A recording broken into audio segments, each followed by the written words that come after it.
pesant, hein? Ah. C'est un saumon, moi je dis. Oh. Attention, faut pas pogner sur les disques parce qu'il va quitter la... Quand l'homme blanc se rend sur Moresby Island, c'est pour pêcher le requin ou pour plonger dans une des plus belles mers du monde. Putain, celui-là il est gros.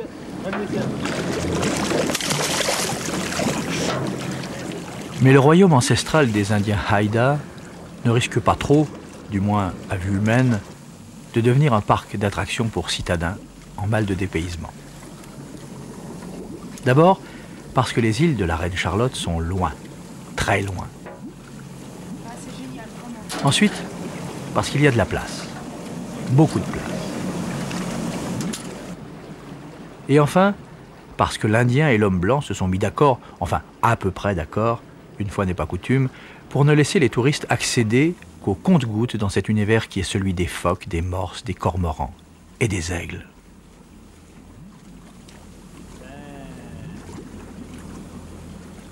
Quand on n'est pas indien, il faut désormais une autorisation préalable pour pénétrer en bateau dans la plus grande partie de Moresby Island.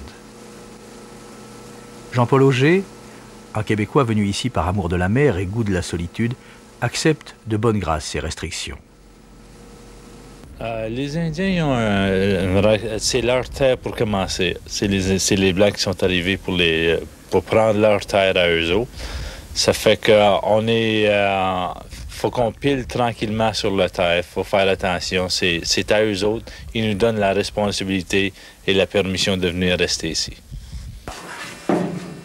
C'est donc respectueusement, sur la pointe des pieds, ou plutôt du bout de la rame, que nous abordons sur ces rivages sereins où fleurissait jadis la civilisation des Indiens Haïda, dont les ethnologues, puis la bande dessinée, n'ont retenu que le trait le plus marquant, le totem.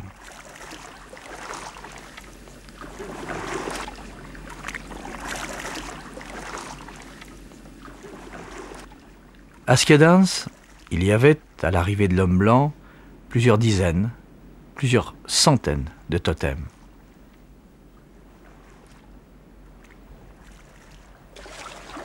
Aujourd'hui, la plage est déserte et c'est à l'abri des arbres que subsistent, apparemment abandonnés, quelques totems renversés, brisés, bousculés ou rongés d'herbes folles. Les totems, qui étaient la mémoire d'un peuple vivant, ne portent plus aujourd'hui que le témoignage d'une vie disparue. Car l'homme blanc est venu ici avec trois des armes les plus dévastatrices: les microbes, l'alcool, la religion. Du coup, il ne reste personne désormais au village de Skedans.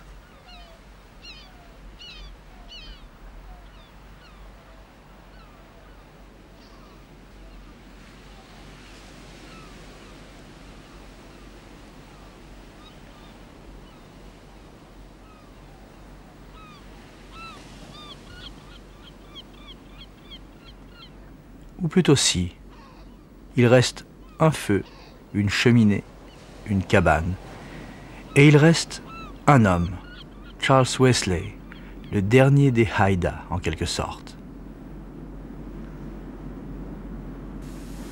De toute évidence, Charles Wesley n'accepte pas l'accord passé entre les Indiens, enfin entre des représentants des Indiens et l'État. Selon lui, l'homme blanc a l'intention de prendre très bientôt possession de ces lieux. Il prétend qu'il s'agit d'un parc national certes, mais aussi une réserve. Les Haïda ne l'abandonneront jamais, ils sont ici chez eux. Leur peuple, ajoute Charles Wesley, leur peuple vivait ici. Quand il est arrivé, l'homme blanc leur a dit qu'il pourrait y rester.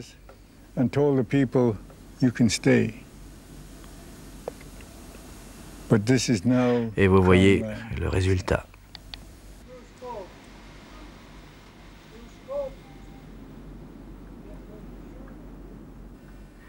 Pendant l'été, lorsqu'il n'y a pas d'école, une gamine rejoint son grand-père à Skedans. Elle se prénomme Frankie, elle a 9 ans, et dans une anfractuosité de la côte, elle dispose du plus bel aquarium du monde, où elle aide Ces petits protégés, jetés là par une vague plus forte que les autres, en cassant pour eux quelques moules, accueillis comme un véritable festin.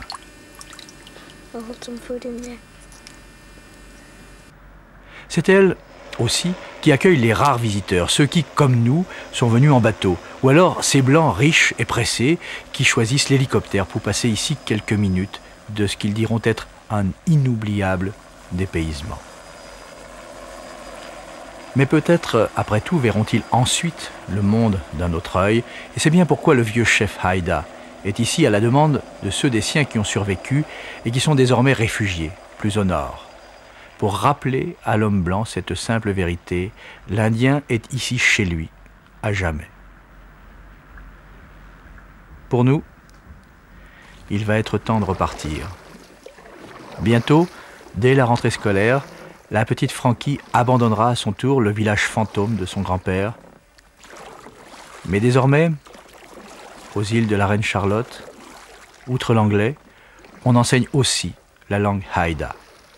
Tout n'est peut-être pas irrémédiablement perdu.